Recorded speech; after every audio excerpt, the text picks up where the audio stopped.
इसका base model और यही इसका सेकंड बेस मॉडल। अगर जो आप प्राइस डिफरेंस वगैरह की बात करते हैं तो लगभग बेस मॉडल के मुकाबले सेकंड बेस मॉडल 80 से 90 हजार रुपया महंगा जो है वो पड़ जाता है।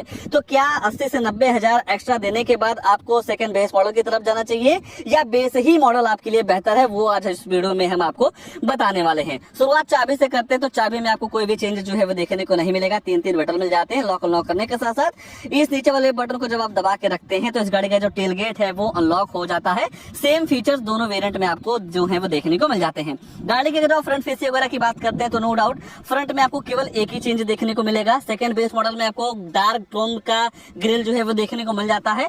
लोअर वेरिएंट में आते हैं तो नॉर्मल तरीके से आपको ब्लैक कलर की ग्रिल जो है वो देखने को मिल जाती है। लुक्स के मामले में देखते हैं तो नो डाउट दोनों का लुक्स काफी अच्छा लगता है, उतना भी आपको वैसा डिफरेंस जो है वो देखने को नहीं मिलेगा।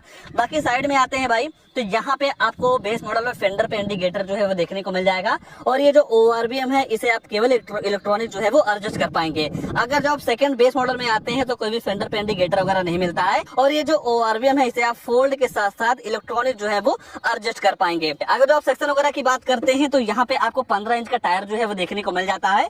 अगर जो आप पेट्रोल मॉडल के मुकाबले कंपेयर करते हैं तो अगर जो आप डीजल से कंपेयर करते हैं तो इस गाड़ी में आपको डीजल वाले वेरिएंट में 16 इंच का टायर जो है वो देखने को मिल जाएगा। तो फायदा ये है भाई कि केवल पेट्रोल से ही आप इस गाड़ी का मुकाबला जो है वो कर पाएंगे।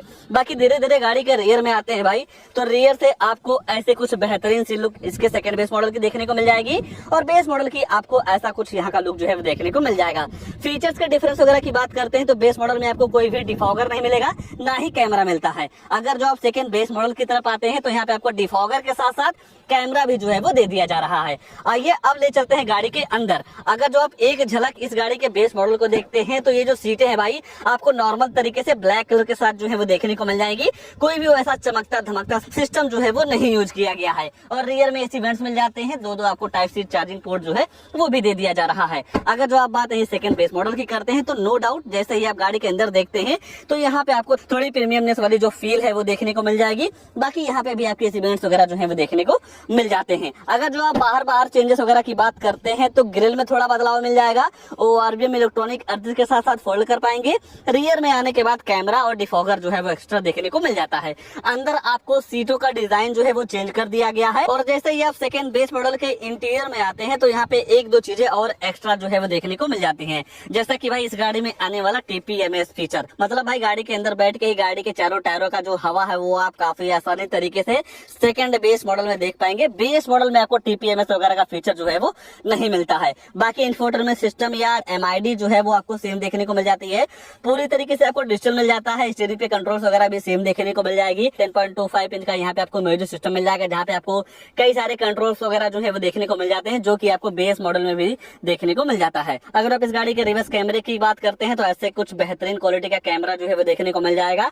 गाइडलाइन के साथ आता है। अगर आप स्टीयरिंग को किसी भी साइड मोड़ते हैं तो डायरेक्शन वगैरह सारी चीजें जो है वो पता चल जाती हैं। उस वेरिएंट में भाई कोई भी कैमरा वगैरह जो है वो नहीं मिलता है। बाकी ओवरऑल अगर जो आप चेंजेस की बात करते हैं तो 80,000 रुपए में आपको केवल टोटल 8 चीजें जो है वो एक्स्ट्रा देखने को मिल जाती हैं। फ्रंट में आपको मिल जाएगा डार्क क्रोम का ग्रिल। साइड में आते हैं तो यहाँ पे आपको ORVM में थोड़ा चेंज देखने को मिल जाएगा।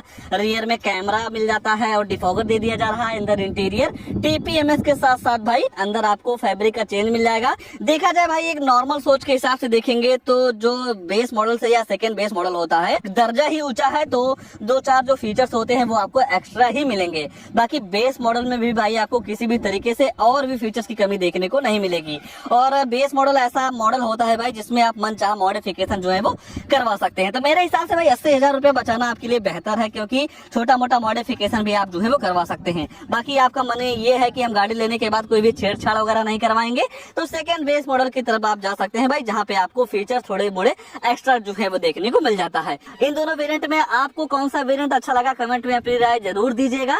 और अगर जो आप इंजन के पावर वगैरह की बात करते हैं तो 1.2 लीटर का BXS फेस टू इंजन मिल जाएगा जहाँ पे आपको पावर मिल जाता है 82 bhp की और 115 न्यूटन मीटर का टॉर्क जो है वो देखने को मिल जाएगा। रही बात भाई माइलेज की तो 1 लीटर पेट्रोल में लगभग आपको 20 kmpl की माइलेज जो है वो देखने को मिल जाएगी। मतलब इंजन के पावर फिगर वगैरह में कोई भी चेंज देखने को नहीं मिलेगा। अगर जो आप फीचर डिफरेंस वगैरह की बात करते हैं तो इस सेकंड बेस मॉडल में आपको 2-4-5 फीचर एक्स्ट्रा जो है वो देखने को मिल जाते हैं। तो एक तरीके से आप 80,000 बचा के भाई बेस मॉडल के भी तरफ जा सकते हैं। और अगर जो आप ये चाह रहे हैं कि हमें आफ्टर मार्केट मॉडिफिकेशन नहीं करवाना है तो 80 से 90 हजार रुपया देने के बाद भाई ये H4 वेरिएंट आपके लिए काफी वैल्यू फॉर मनी जो है वो हो जाता है। तो अगर जो आप इन दोनों वेरिएंट की कीमत वगैरह की बात करते हैं